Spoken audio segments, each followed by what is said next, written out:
आज voters party international का 6वां स्थापना दिवस है। यानी ये जो पार्टी है इसकी उम्र 6 साल की हो गई। 6 साल का बच्चा वाली पार्टी है ये। और उदालगुड़ी में इसलिए मनाया जा रहा है कि इसी फील्ड से, इसी ज़िले से इस पार्टी का शुरुआत हुआ था 2013-14 में, लेकिन पार्टी रजिस्टर हुई 16 में। और स्पेशली आज इस साल 2022 का जो मुद्दा है उसमें प्रमुख ये है कि सरकार फ्रीबीज़ के नाम पर तमाम, किसी को लैपटॉप देती है, किसी को रंगीन टेलीविज़न देती है, किसी को मोटरसाइकिल देने को कहती है। लेकिन ये सब हमारी वजह से शुरू हुआ। और आसाम में अरुणोदय की स्कीम के नाम पर 1000 रुपये देना शुरू किया, लेकिन ये पर्याप्त नहीं है। हम ये कह रहे हैं कि ये फ्रीबीज़ बंद किया जाए और लोगों का जो अधिकार है मशीनों की कमाई में, जो एक वोटर का हिस्सा है, प्राकृतिक साधनों की कमाई में जो हिस्सा है, वो लगभग 8,500 रुपये बनता है, वो पैसा लोगों के अकाउंट में दिया जाए और फ्रीबीज़ बंद कर दिया जाए। ये बात मैंने सुप्रीम कोर्ट में भी कही है। सुप्रीम कोर्ट में सुनवाई हो रही है, उसमें हमारी तरफ से पिटीशन गई है, उसमें यह बात कही गई है कि साहब आप गवर्नमेंट को डायरेक्शन दीजिए कि ये हमें कोई साइकिल बांटेगा, कोई मोटरसाइकिल बांटेगा, कोई जनता भिखारी थोड़ी है। हमारा हिस्सा है भाई, हमारा हिस्सा डिफाइन करो कि वो कितना मिलना चाहिए। ये नंबर 1।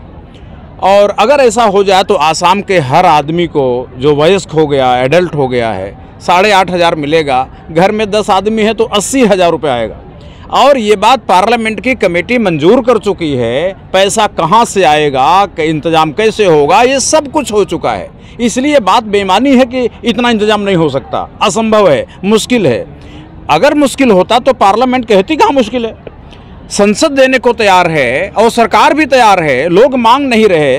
और ये जो पॉलिटिशियंस हैं वो सोचते हैं एक बड़ा मुश्किल काम होगा।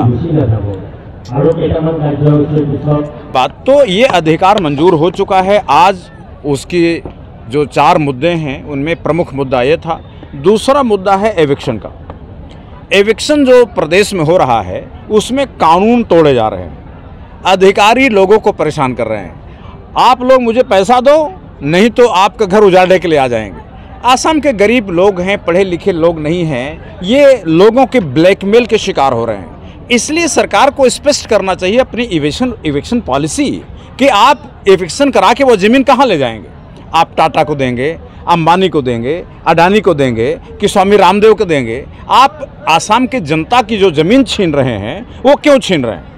आखिर वो भी लोग ही हैं, बैठे हैं, तो उसमें क्या बुराई है? आखिर लोगों को रोटी कपड़ा मकान देना तो सरकार की जिम्मेदारी है। और अगर लोगों के मकान मिला तो आप छीन क्यों रहे हैं?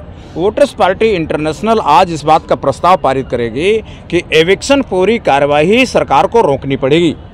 और जब तक लोगों के वैकल्पिक मकान नहीं देते, रोजगार का जरिया नहीं देते, तब तक एविक्शन का कार्यवाही नहीं हो सकती। ह्यूमन राइट्स की बेसिक सिद्धांत है, बेसिक प्रिंसिपल।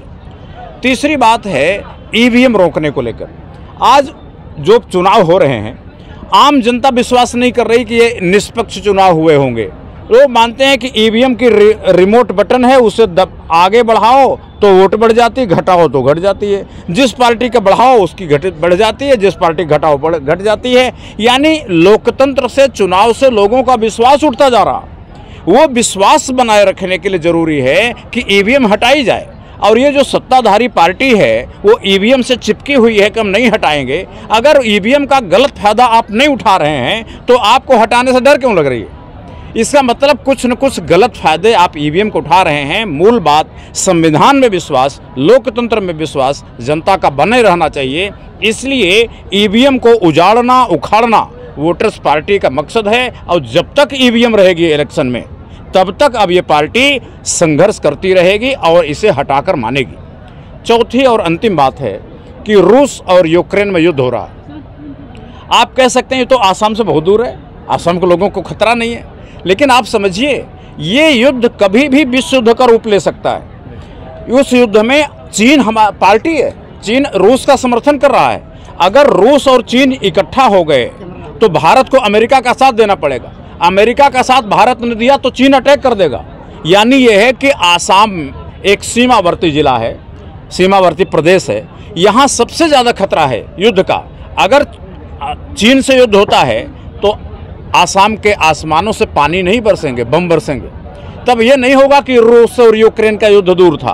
किसी भी समय अंतर्राष्ट्रीय और एक वर्ल्ड वार 3 में कन्वर्ट हो सकता है। इसलिए हम सरकार को ये कहते हैं कि आप इतने मंत्री बना रखे हो, एक मंत्रालय और बनाओ युद्ध रोकने के लिए।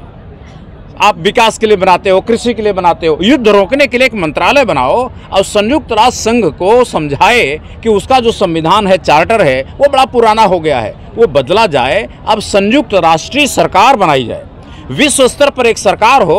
अगर किसी देश को तकलीफ है तो वहाँ जाके मुकदमा करे, अपनी बात कर गए। जैसे प्रदेशों के बीच अदालती तरीके से झगड़े निपटाए जाते हैं, उसी तरह जो देशों के बीच झगड़े हैं वो युद्ध से ना निपटाए जाएं, कानूनी तरीके से निपटाए जाएं, अदालती तरीके से निपटाए जाएं, एक सभ्यता के दायरे में आए।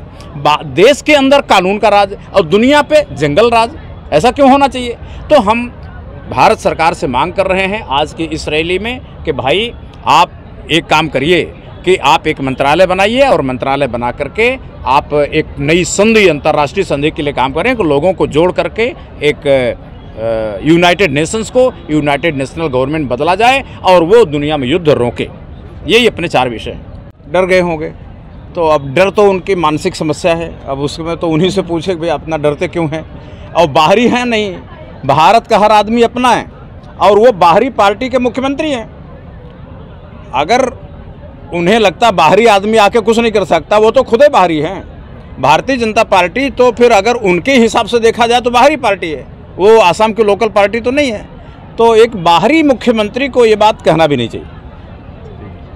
खुशी है आमार स्थापना दिवस होइसे आरो वोटार्स पार्टी इंटरनेशनल जन्मय उदालगुरिर পৰা हुआ बुली कब पारि। उदालगुरिर পৰা गोटेइखिनि आरम्भ होइसे আৰু আজি যেহেতু उदालगुरिर পৰা जन्मस्थान বুলি কওঁ, গতিকে আমি उदालगुरिতে কাৰ্যসূচীটো পাতিছোঁ।